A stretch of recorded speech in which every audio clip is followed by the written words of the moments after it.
and people are off to do any number of things, and I know about a few people specifically who are excited to join us via our Facebook live stream. So thank you so much for being here. So just a word about today. We say real often that Northern Light is a place to come with your authentic self, your authentic questions and doubts and fears. And today we are going to live that out in a unique way. Jenny's going to come up here with me in just a minute, and we're going to talk through some of the questions that you've asked. If you still have a question, or if you've been trying to think of one and you just now thought of one, that's okay. There are cards in the buckets in the seats, and you can fill one of those out and bring it back to me. I'm going to be in the back of the room just sorting through some of the ones that we've already received. If you are live streaming us today, I would like to encourage you to go ahead and ask any questions that you'd like to ask online, just in the comments on the Facebook live stream. And I've got some friends in the back who are going to be texting me your questions, so I can see them. I can almost promise, even if we only got 5 or 6 questions today, we probably won't be able to get through all of them, just because the questions that people ask in a setting like this are heavy, they're deep, and they're hard to answer in their fullness, even in a setting like this. And so that's why I think later this week, I'm going to go through some of these, some of the leftover questions, and a friend just had a great idea. I'm going to put them in a podcast form, and I'll post it on our Facebook page so that you can find that and download it and take it in the car. If you're not a podcast person, like, now is the time to start. You're only 5 years behind the curve. So you can do this. If you have questions on how to podcast things, I will help you. You can do it, I promise. So I'm going to post that up sometime later this week so that you can, so if you asked a question and it got missed, I'll talk through all of those online later this week. So while I look through your questions this morning, Jenny is going to come up and she is going to share a song as we get going today. Anybody familiar with the hymn, Great is Thy Faithfulness? Anybody know that old-fashioned hymn? Here's a little song that was redone by Sarah Groves. Maybe you've heard of it. It's an older one now. It's called He's Always Been Faithful. So I'll share this with you while Cullen is going through the questions, and then we'll keep moving on. If you guys have questions at all, you can anytime just get up and go fill that or put it in the basket. So.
good one. All right. Cullen's coming.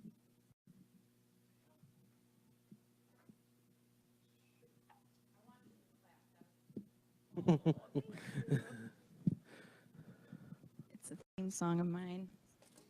Kind of like it. All right. Here we are. Yeah, we're going to sit. Yeah, we're doing stools today. I'm going to drink coffee today.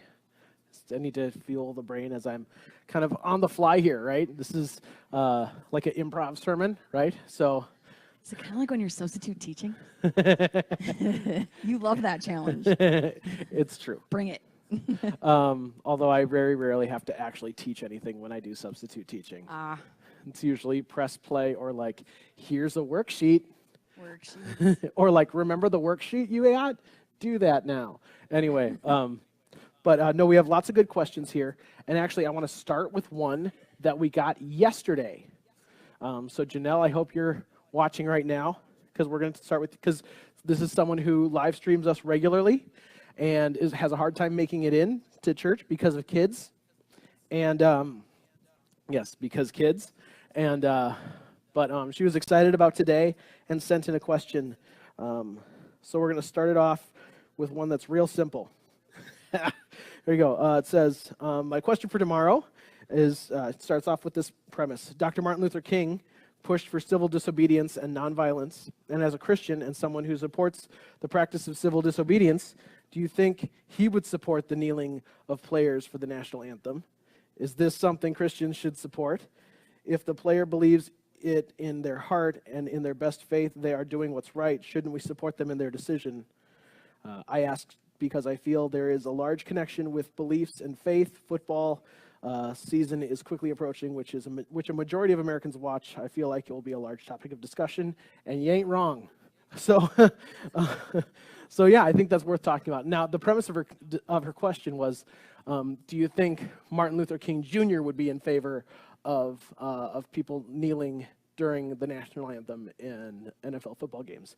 And I think that is like, on its face, I mean, for me, that's obvious that he would be in support of it.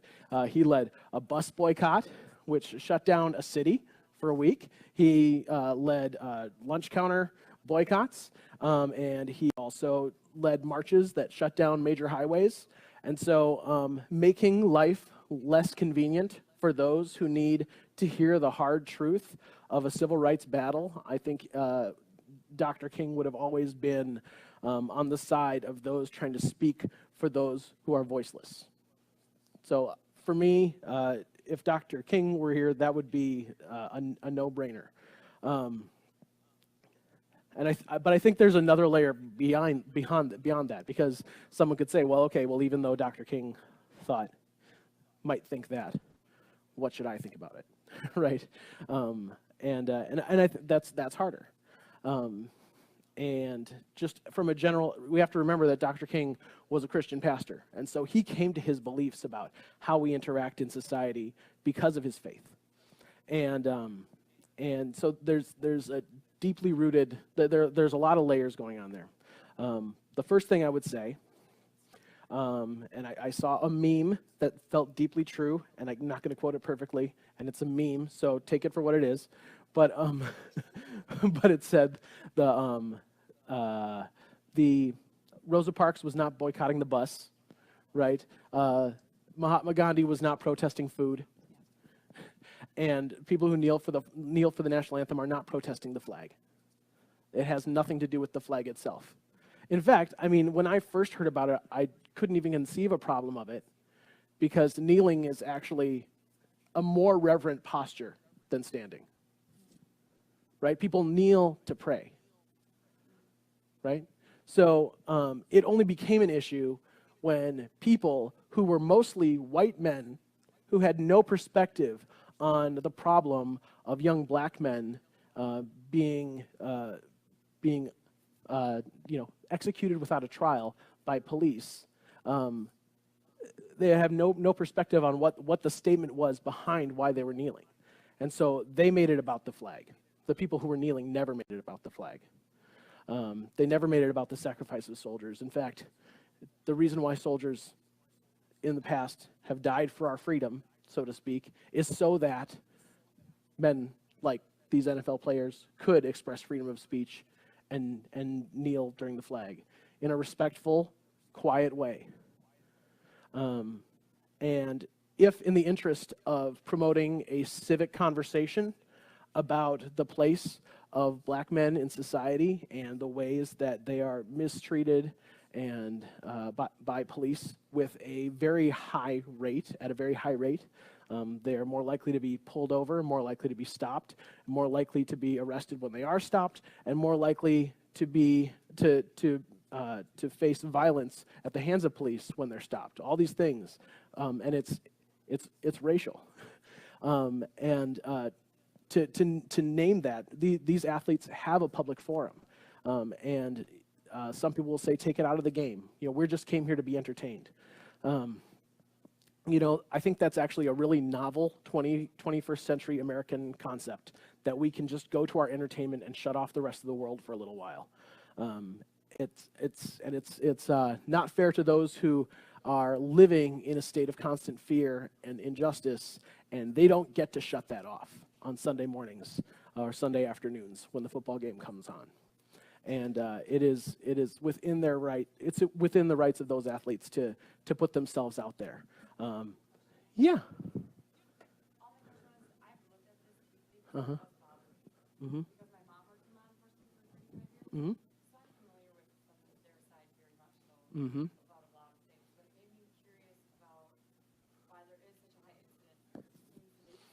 Mm-hmm. Mm-hmm.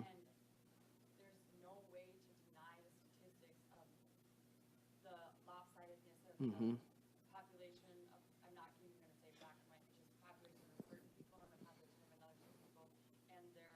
Mm-hmm. Mm-hmm. Yeah.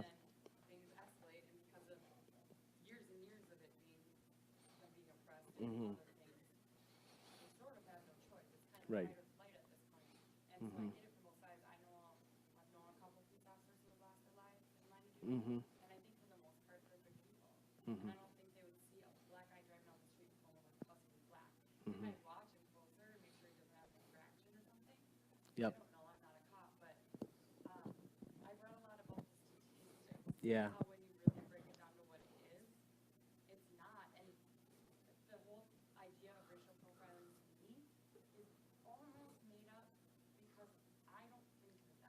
Uh-huh.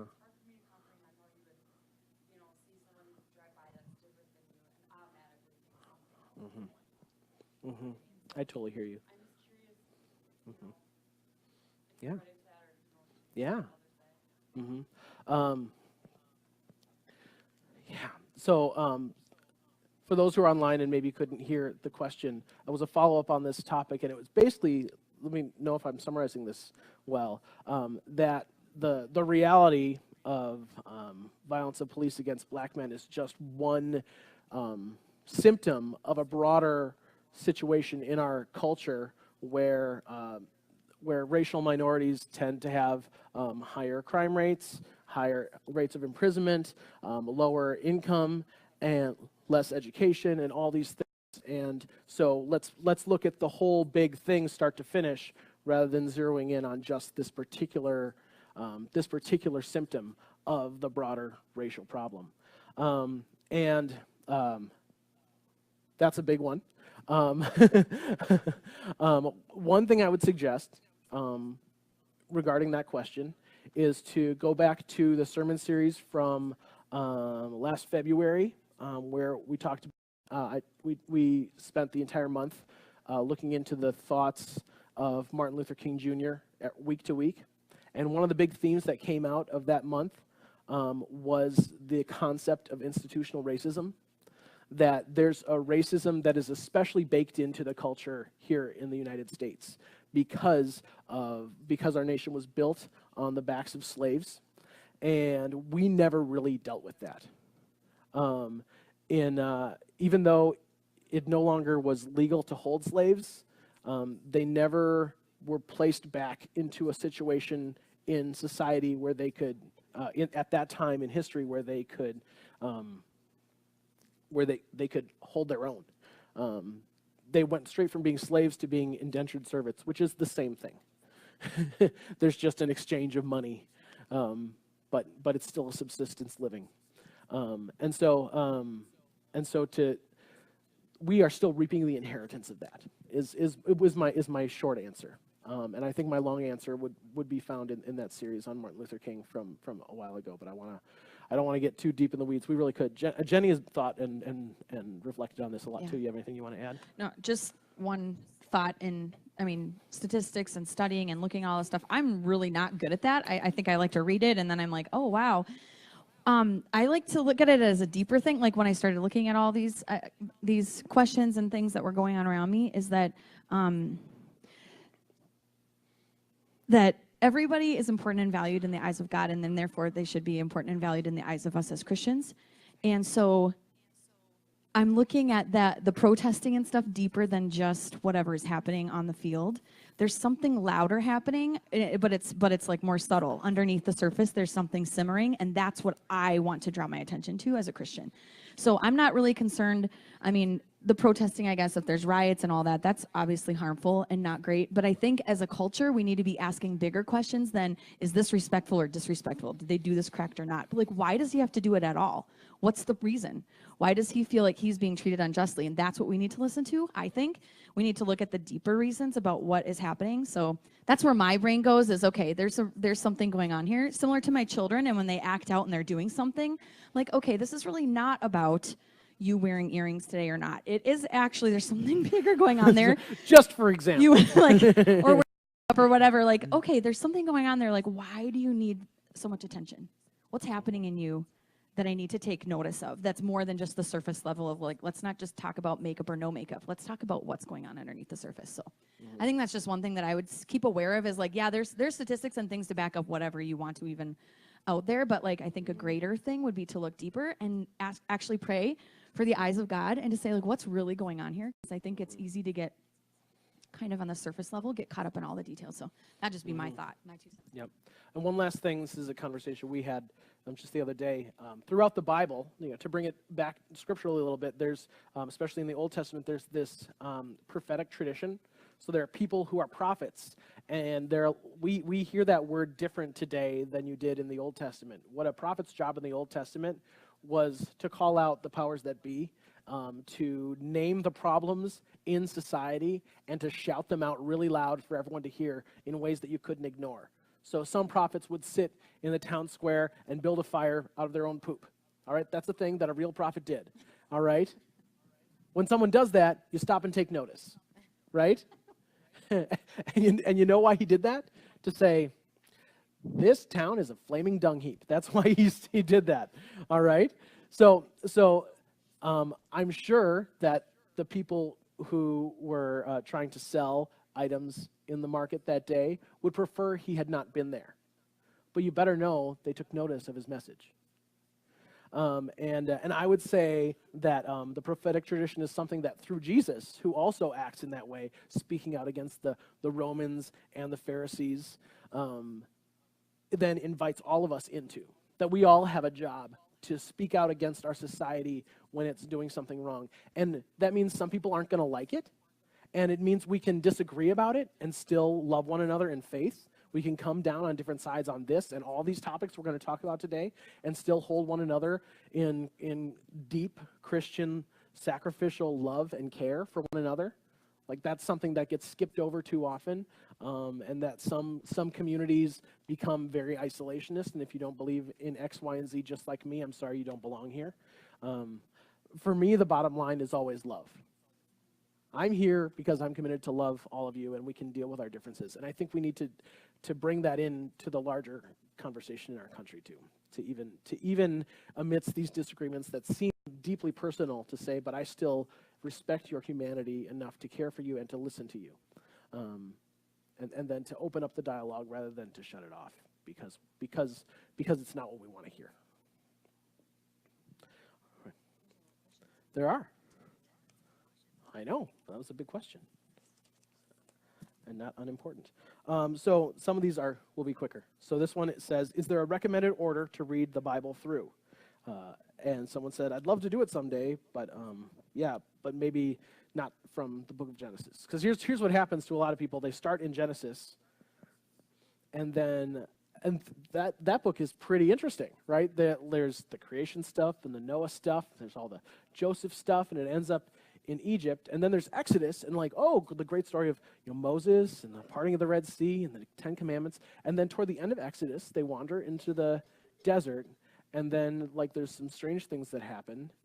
And then Leviticus comes, and people just, whew, you can maybe power through Leviticus, but then you get to Numbers and it's over, right?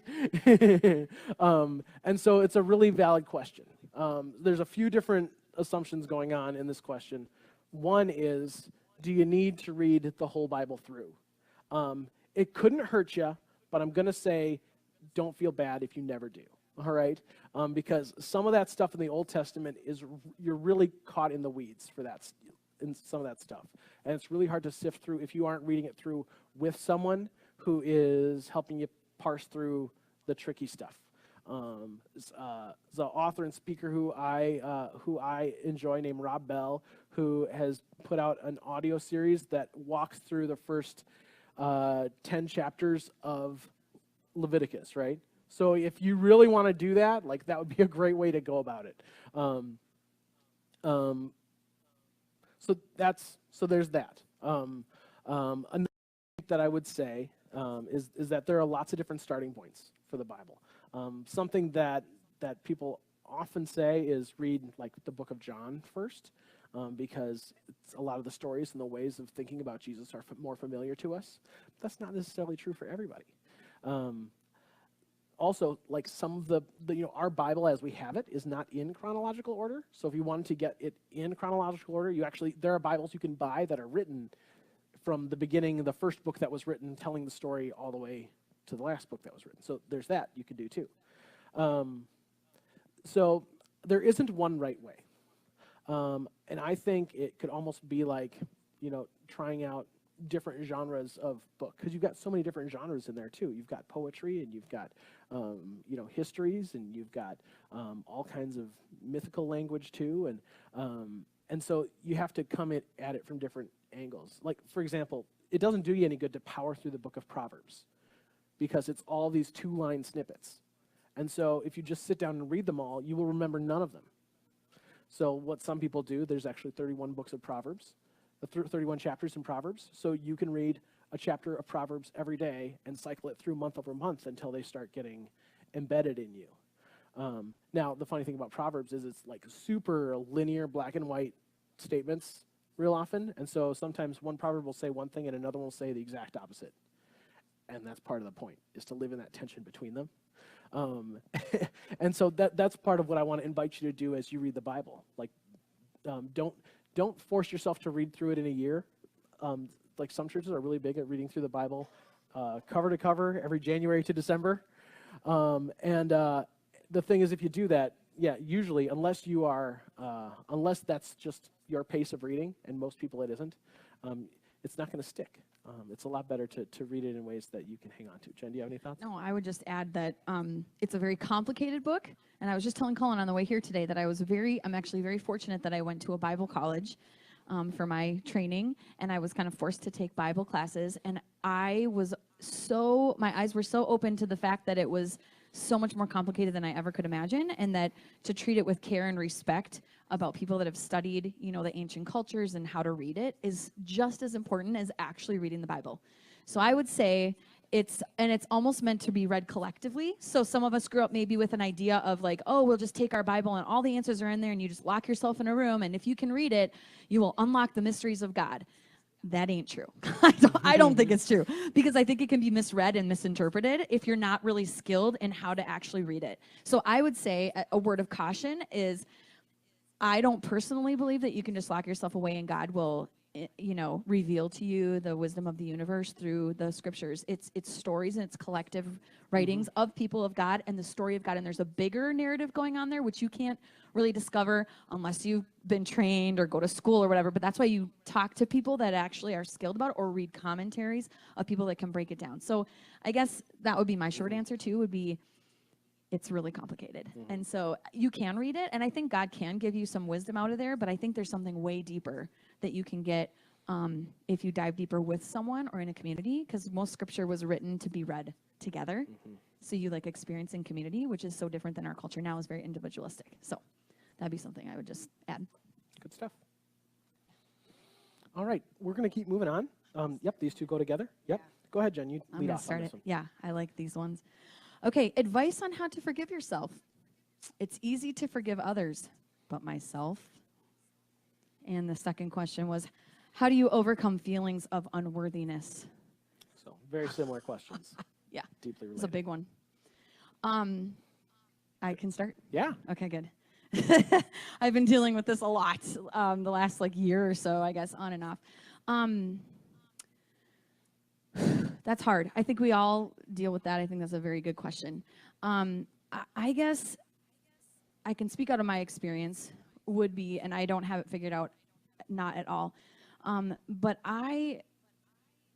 giving yourself care and attention and time to actually ask yourself the hard questions is super important. I feel like the more I dig into myself and I actually, I've studied about myself, in personality typings and going to spiritual direction, I guess, and having other people kind of walk through my journey, discovering more about myself has actually led me to like myself better, if that makes sense. Understanding the underworkings of me and why I act and the things that I do and what things from my birth that kind of put me in place and in motion to do certain things that I do.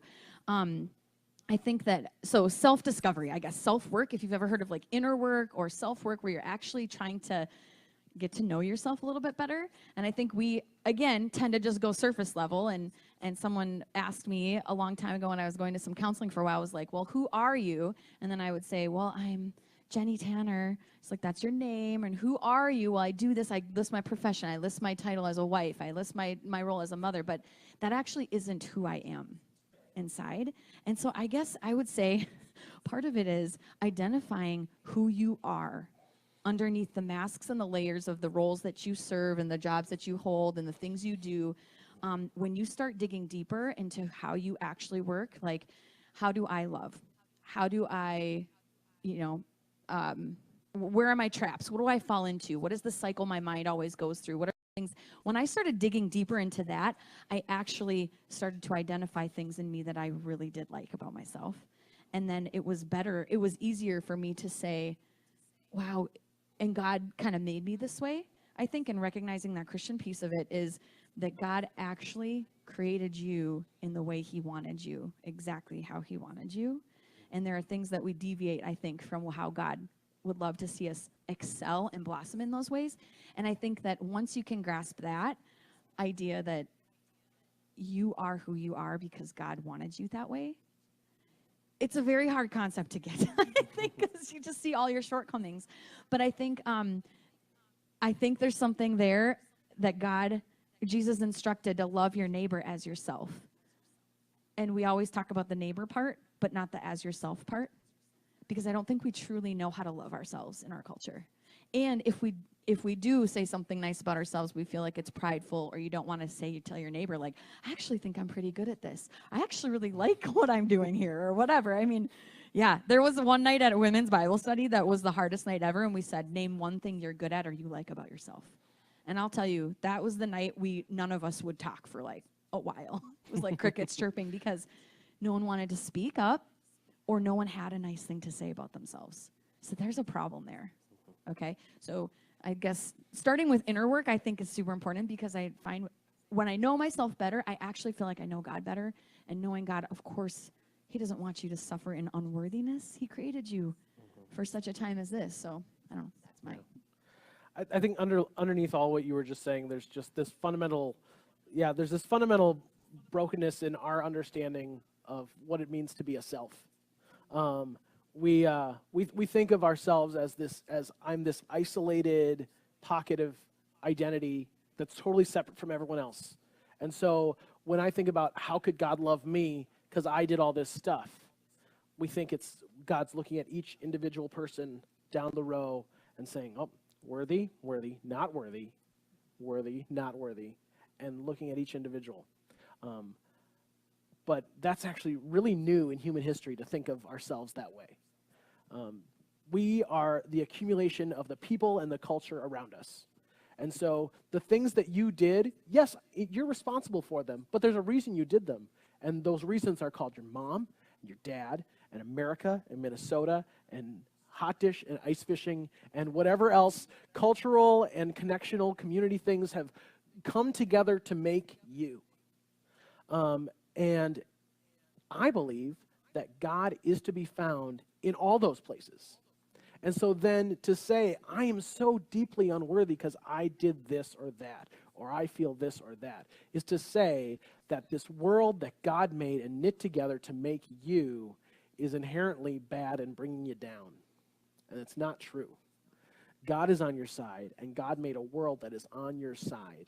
And yes, you screw up sometimes. But to think that God, the God who is already alive within you, has not forgiven you already is completely false. God has already forgiven you 1,000 times before you get around to forgiving yourself.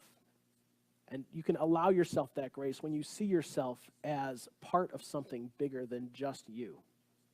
And the way that you live that out is to then make those connections in community, whether it's your neighborhood or here at church or wherever, and to have those relationships where there are people who can see you for who you really are and love you. And I think you can forgive yourself a lot better when you hear the voices coming from outside to edify that. Mm-hmm. Yeah. I would say to add into that too is like, if you think you can, again, like just lock yourself away and magically feel like, I just want to all of a sudden feel forgiven and worthy, and how do I know I'm loved and stuff, and you're just going to, one day it's magically going to happen to you. That's not true either. I really think you need more voices in the conversation. You really do. And I would just put one more plug in here about the divine dance, because that honestly changed my life. That's why we're doing it. That's why we're diving into it, because this concept of God being on your side and the universe is all moving forward in one motion. You realize you have a place there. You can't deny the fact that you're worthy. You can't deny that God has a plan and a purpose for you once you understand and hold the big picture of who God is and how he works. And so I'd say, like, yeah, I think like diving into the divine dance would be a great start, because it's just like mind blowing when I think of that. Yeah. Anyway, yep. I'm going to stand up and start going on. I'm just kidding. All right. I'm going to do one more quick, and then we actually need to start wrapping up. I know, it's because we got to do communion today and all that. Yeah, we're going to this one should be pretty quick, even though it sounds really complicated. All right.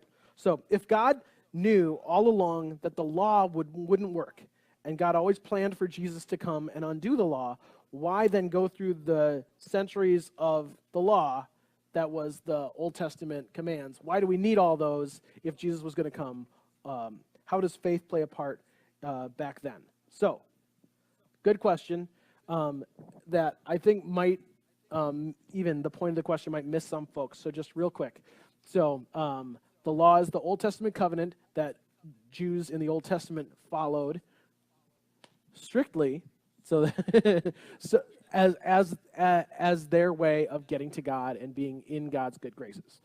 That's our general assumption about how it worked. And then when Jesus comes along, the Bible says in a few different places, Jesus is the end of the law, or that Jesus is the fulfillment of the law, so that when Jesus dies, he's like the Old Testament sacrifice that then ends our cycle of that, so now we can live without those laws. So the question is, why did we get the laws ever if the easy way was coming? How come humanity had to spend so many centuries in the hard way? And here's why.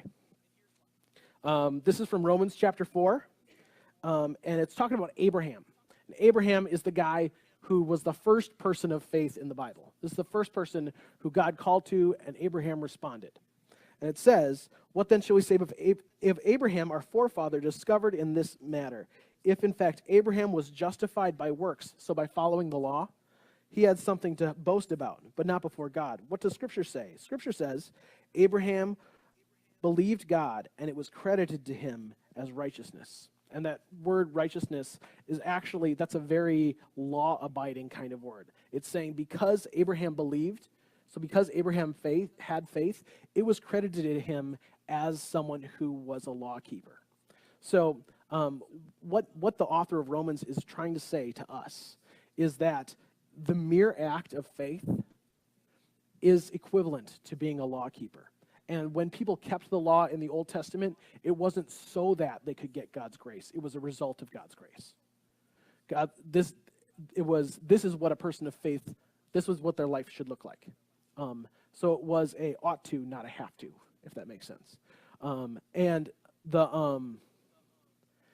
the same is true today, because we have a law written on our hearts. It's written about in Jeremiah, and Jesus calls back to it too. So when we are people of faith today, it looks like something, but it's not, avoiding wearing 50 cotton 50 poly shirts. That's forbidden in the Old Testament. It's not avoiding eating shellfish or trimming the edges of your beard. All those things are against the old covenant law.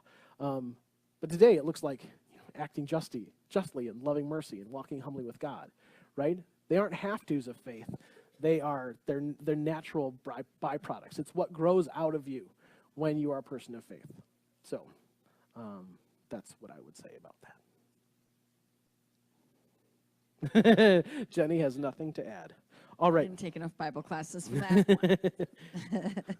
And again, if you have more follow-up questions on these or anything else, we can talk for a little while after church today with those of you that are here. And I will also post answers online later this week. Oh, gosh.